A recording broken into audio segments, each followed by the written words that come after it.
의 죽음, 이 모두가 임한 것입니다. 사람은 결국 흙으로 돌아갈 것입니다. 하나님처럼 되려고 죄를 범했지만 하나님 없는 사람은 흙에 불과한 피조물일 뿐입니다.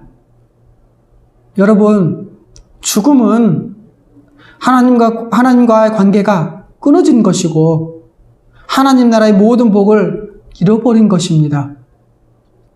하나님은 사람을 에덴 동산에서 쫓아내셨습니다. 여러분, 에덴은 기쁨이라는 뜻을 갖고 있다고 합니다. 에덴 동산에서 쫓겨났다는 것은 이제 더 이상 하나님께서 주시는 그 복의 기쁨을, 그 안식의 기쁨을 빼앗겨 버렸다는 것입니다. 더 이상 생명나무를 먹지 못하게 되었습니다. 영원한 생명을 누리던 그 존재에서 이제는 죽어야만 하는 존재로 변해버렸습니다. 여러분, 하나님 나라의 밖의 삶이 어떨까요?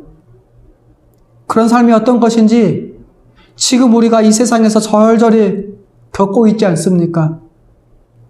하나님 나라의 밖의 삶은 끝없는 수고와 고통, 의미 없는 삶이 연속되고 그리고 그 마지막은 죽음입니다.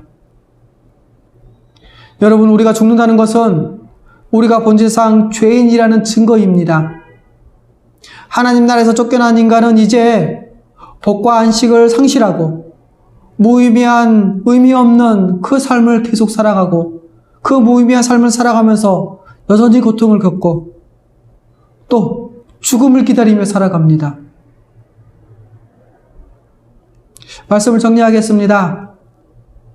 주님께 불순종하여 하나님 나라에 쫓겨난 죄인들, 그 죄인들의 죄의 결과는 하나님 나라에서 추방이었습니다. 하나님은 공의로우신 분이십니다. 하나님은 온 세상의 주님이시기 때문에 당연히 심판의 권세도 그분이 갖고 계십니다. 온 세상의 주님이신 하나님은 죄에 대해서 반드시 심판하십니다.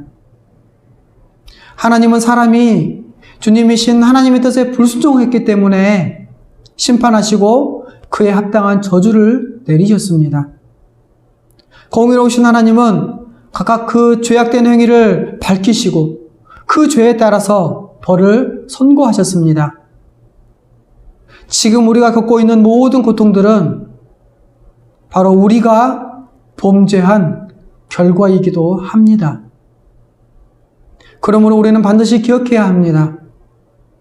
하나님은 주님으로서 죄를 심판하시고 그 죄에 대해 합당하게 벌하시는 하나님이시라는 것을 말입니다.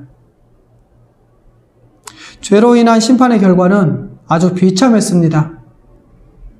하나님께 불순종하여 죄를 범한 사람들은 결국 하나님의 나라인 에덴 동산에서 쫓겨났습니다.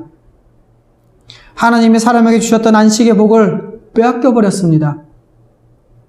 영원의 생명도, 풍요로운 그 세상도, 세상을 다스리는 그 지위와 영광도, 하나됨이라는 그 사랑의 관계도, 또 노동으로 얻는 그 보람된 삶도 다 잃어버렸습니다.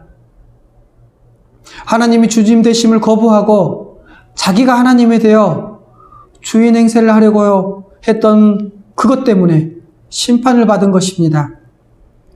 그 심판의 결과는 하나님 나라에서 추방이요 복의 상실이었습니다.